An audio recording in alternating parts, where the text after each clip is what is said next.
Shancarrig.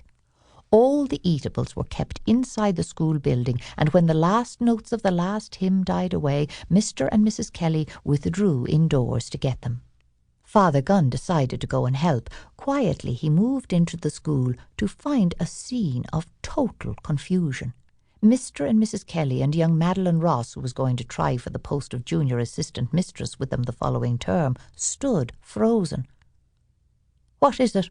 Father Gunn asked, barely able to speak. "Every single queen cake." Nora Kelly held up what looked from the top a perfectly acceptable tea cake with white icing on it, but underneath the sign of tooth marks showed that the innards had been eaten away. "And the chocolate cake," gasped Madeline Ross.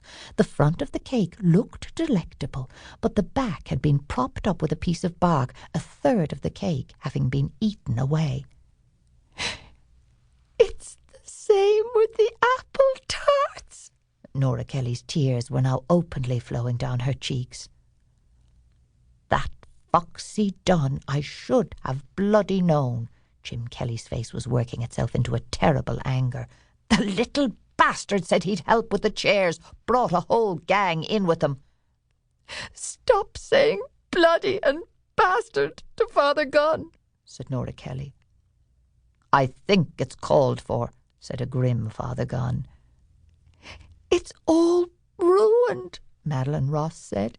"It's ruined." "Of course it's not ruined," said Father Gunn, coming to his senses.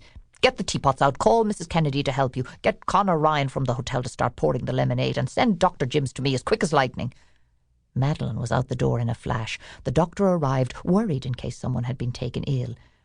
"It's your surgical skills we need, doctor. You take one knife, I'll take another, and we'll cut up all these cakes." Triumphantly they arrived out with the plates full of cake selections, since most people might not have felt bold enough to choose such a wide selection. They were pleased rather than distressed to see so much coming their way. Out of the corner of his mouth, Father Gunn kept asking Mr. Kelly, the master, for the names of those likely to have been involved. Smiling as he served people, he repeated as an incantation, "Leo Murphy, Eddie Barton, Neil Hayes, Maura Brennan, Nessa Ryan, and Foxy Bloody Dunn."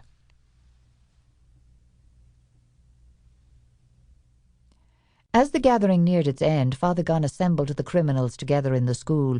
"Correct me if I have made an error in identifying any of the most evil people it has ever been my misfortune to meet," he said in a terrible tone.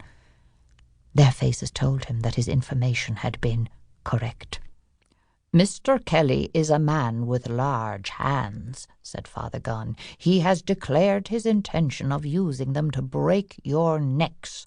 However, I told Mr. Kelly that you had all volunteered to wash every dish and plate and cup and glass, that you would pick up every single piece of litter that has fallen around the school."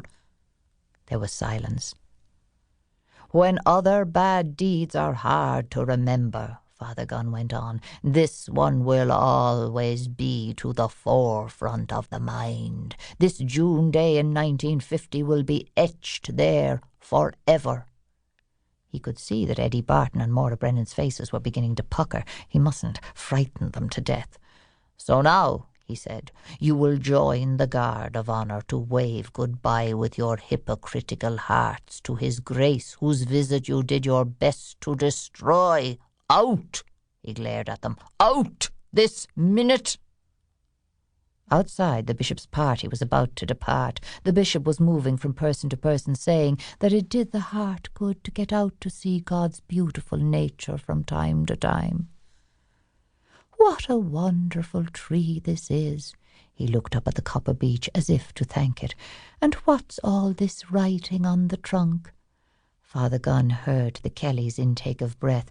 This was the tree where the children always inscribed their initials, complete with hearts and messages saying who was loved by whom, too secular, too racy, too sexual to be admired by a bishop. But no, the bishop seemed by some miracle to be admiring it. To keep listening to this audiobook, I've left you a link in the description so you can do it, at no cost thanks to Audible's 30-day free trial.